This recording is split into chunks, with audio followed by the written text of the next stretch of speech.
I'm Teresa Carraggio, and this is Third Paradigm. My topic today is the anti-matry male, subtitled, John Carter is Brilliant, but is he right?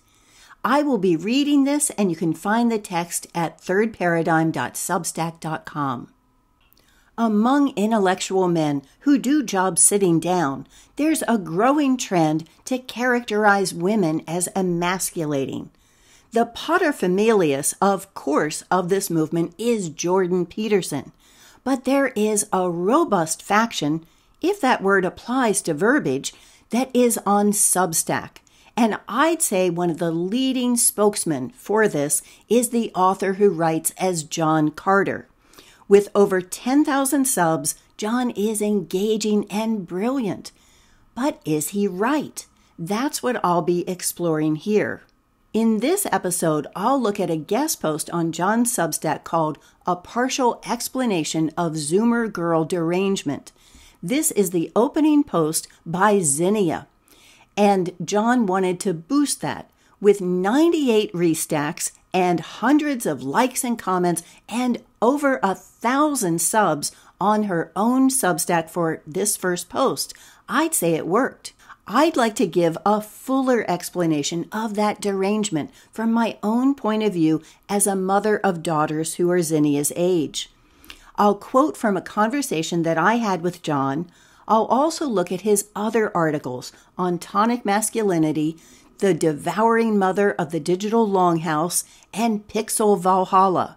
And I'll end with my ideas on how this derangement got started and how we could end it. A partial explanation of Zoomer girl derangement. The subtitle on Zinnia's article is, Are Women Okay? The answer is obviously no. But why? Some thoughts on thoughts and the traps they fall into. John added in a footnote, including becoming traps, couldn't resist. What is a thought? That hoe over there. Or a slut with no morals. A songline is, just can't make a thought a wife. While it's termed a misogynistic insult, a commenter states, some women self-identify as thoughts because it turns them on. Let's guess the gender of that commenter. Zinnia writes about first encounters with the male gaze for girls. She writes, as you come of age, you must confront a paradox. Your greatest source of power, your desirability, is your greatest source of vulnerability. Girls react to this paradox in various ways. Some girls retreat into themselves, despising the male gaze. Others embrace it, perhaps out of insecurity, perhaps out of ambition. Whatever the case may be, as you come of age, you come to terms with it. You accept your desirability, but you do not let it define you. You pursue other things, hobbies, interests, passions. You do not resent the male gaze, but you do not hunger for it either. This is the healthiest way to come to terms with your newfound status as sex object. But this power can also lead to resentment and distrust. She continues, women are experts at concealing, disguising, or downplaying their flaws. Men become accustomed to being tricked, misled, or exploited. Bitterness and resentment germinates among young bachelors as this trend intensifies and expands over time. Men expect an information asymmetry, which is that women can deceive them, which creates a posture of preemptive distrust. In an era of suspicion, paranoia, distrust, betrayal, promiscuity, and de facto casual prostitution, young men begin to resent women as a group. Even beautiful young virgins are treated as sluts and whores. A 4chan post states this resentment as hoeflation. It states, modern men have to work 5 times harder than their grandfathers did for women 20 times worse than what their grandmothers were. It's called hoeflation, and it's destroying Western men's desires to be providers and protectors. And someone else says, this may be the most intelligent thing ever posted on 4chan. Do Western men desire to be protectors and providers? Or are they looking for that hoe over there? Is it women being hoes that's the problem, or the inflation of the price versus the quality of the hoe? And is he saying that his grandmother was a hoe, but worth the price? What's the old joke where a man asks a woman if she'd have sex with him for $1 million, to which she agrees? Then he offers a 20, and she replies, "What do you think that I am?" He answers, "We've already established that. Now we're just haggling over the price." How does the male gaze determine price versus quality? Zinnia continues, "Worse, some girls are ugly. Contending with ugliness as a young woman is a bitter and brutal process. Ugliness in women is an existential failure. At least it feels that way when you're 13 years old and all of the boys like all of the other girls but ignore you. The ideal woman is first and foremost beautiful. Everything else is secondary, and this breeds a certain kind of powerlessness. Your appearance is, to a large extent, out of your control. Yes, you can exercise, maintain a slim figure. Yes, you can do your hair and wear makeup and dress nicely. But nothing can fix an unshapely nose, narrow hips, broad shoulders, a recessed jaw, or hollow eyes. And you may say, men don't care. Men will love you anyways. Men will desire you despite your flaws. They will find you attractive as long as you are slim and bubbly. But this is only partially reassuring, because women don't want to be just acceptably attractive.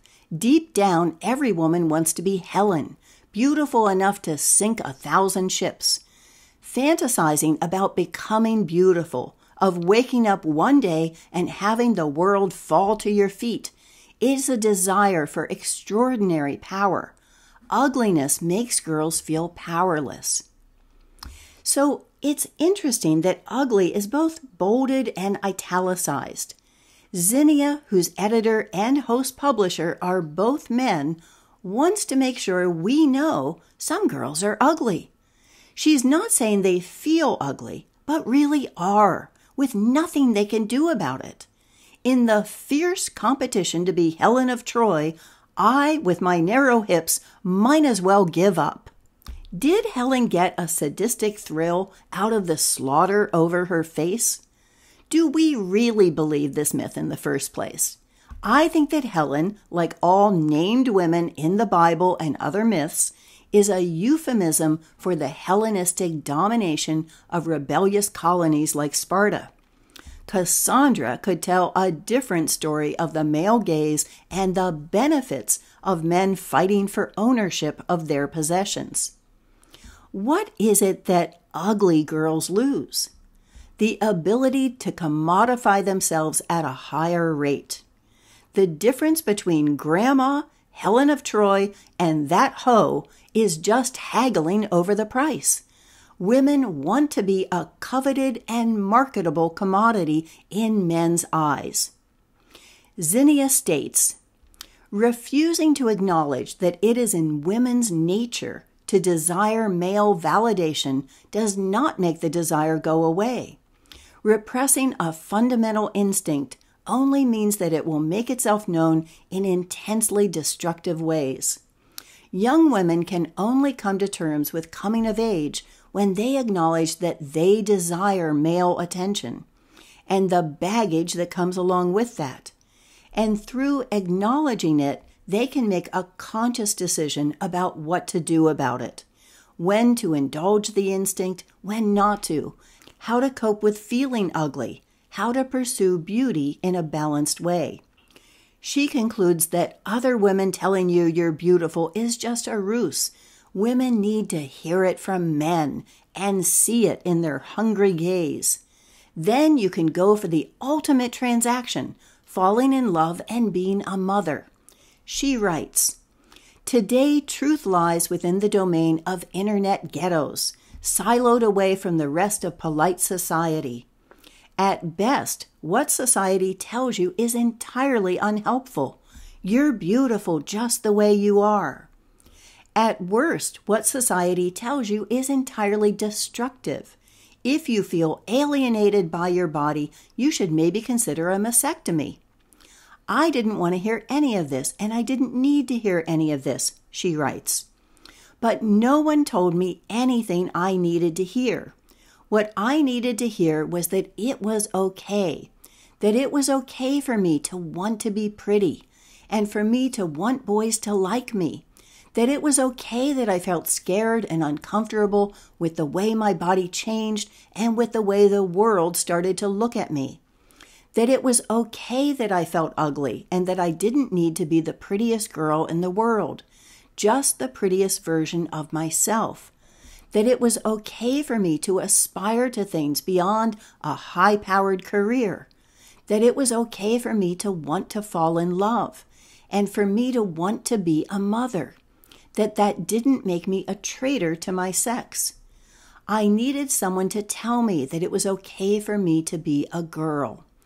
And it was not just me that needed to hear that. Other girls needed to hear it too, and they still do.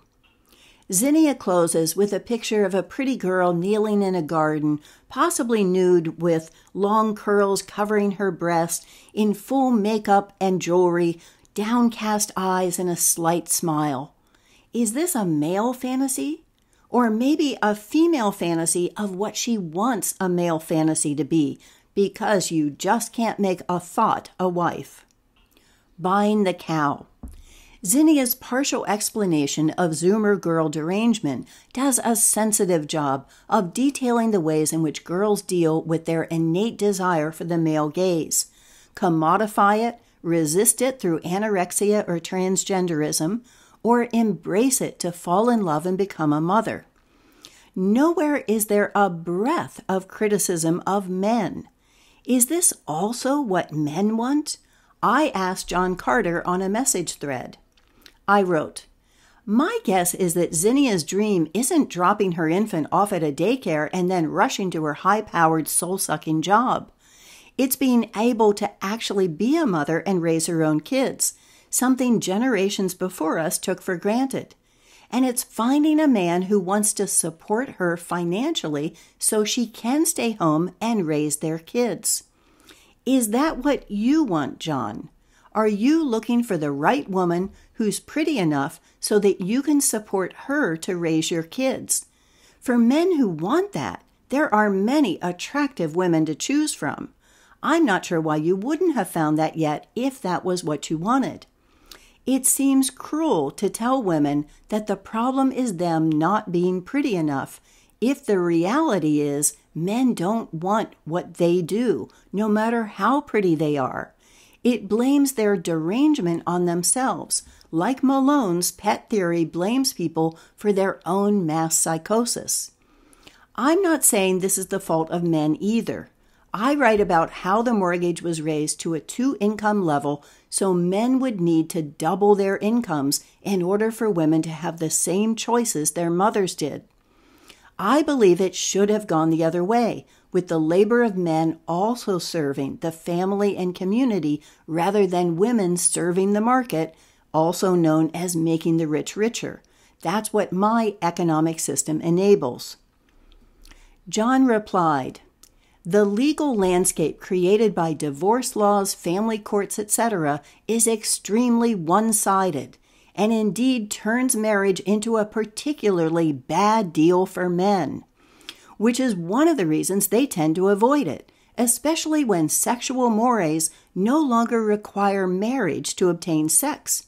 Why buy the cow when the milk is free, as my grandmother put it?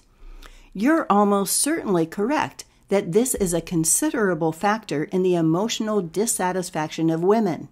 However, worth noting that the legal environment hasn't changed much in decades, while the spiral into misery and mental illness got started more recently. Hence the hypothesis that social media played the decisive role. Speaking for myself, I'm not averse to family life at all, and to the contrary, would very much like to be a father. In the analogy of John's grandmother, where milk represents sex, Women have a choice to sell the milk in small transactions or give it away for free in the hopes that the client will crave it enough for the ultimate transaction of buying the cow. Unlike John's grandmother's generation, a woman who withholds her milk in a free milk society is likely to end up a spinster. Men don't buy the cow without free samples. Yet John wants to go further. Why buy the cow when you can get the calf for free? If the old cow doesn't please you, you can send her to the slaughterhouse. Putting her out to pasture would be too mild of a metaphor, since a cow and her calf in pasture have everything they need to live, unlike a single mom with no home and no money. Tonic Masculinity. My history with John is as one of the writers who took my term tonic masculinity and used it to mean some variation of bros before hoes. When I coined it, I defined tonic masculinity as a world that puts children at the center, surrounded by women, surrounded by men. In his article on tonic masculinity, John states, "Women are simply absent from the discussion. They're not in the room. They're not allowed in the room. If we are a generation raised by women, another woman is the last thing we need." The focus of tonic masculinity is on lifting men up, on making them strong, powerful, and virtuous in the old Renaissance era meaning of virtue, possessing in abundance those qualities which are worthy of admiration and praise. So rather than tonic versus toxic, because they didn't believe in the latter, they distinguished masculine over feminine. I define toxic masculinity as superiority to women, and felt that my term was being used as a fig leaf to rebrand that same thing. This superiority to women became evident when I challenged it. The Devouring Mother of the Digital Longhouse. This is another sharp-witted and insightful article that, in the end, defines the internet as Big Mother, much as Jason Horsley does. It becomes the digital Longhouse, ruled by the Devouring Mother.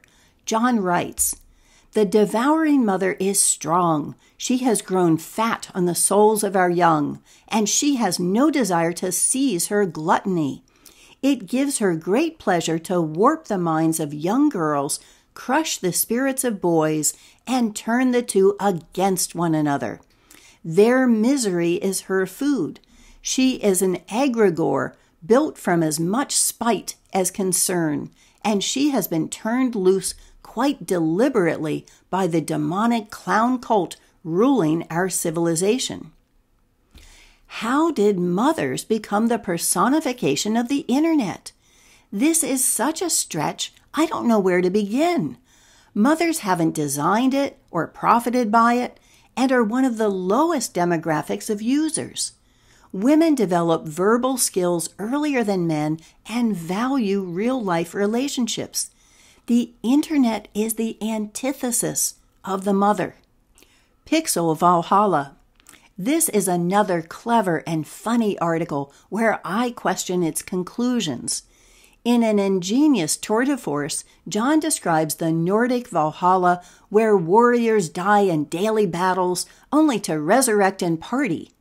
He compares this to the gamer, who is a one-man killing machine spreading slaughter and mayhem, and in between his warlord lives enjoys an infinitely varied harem of supple and willing whores.